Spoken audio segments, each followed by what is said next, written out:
Welcome to electronicsforyou.com's DIY project videos. This video is a proof of concept of the DIY project Simple Wireless Charger for Smartphones, which is published on electronicsforyou.com. You will get to see the project working in action.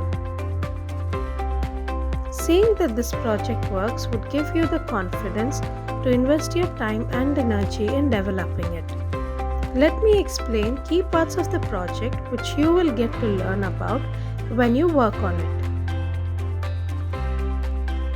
Here is the working of the Simple Wireless Charger.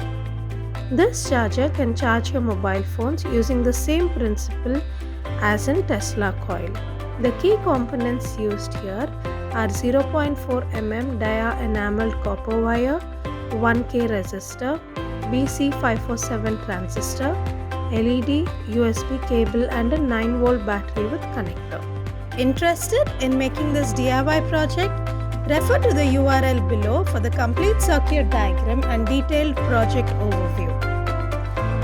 Do like, share and subscribe to our channel for more such DIY proof of concept videos. Thank you.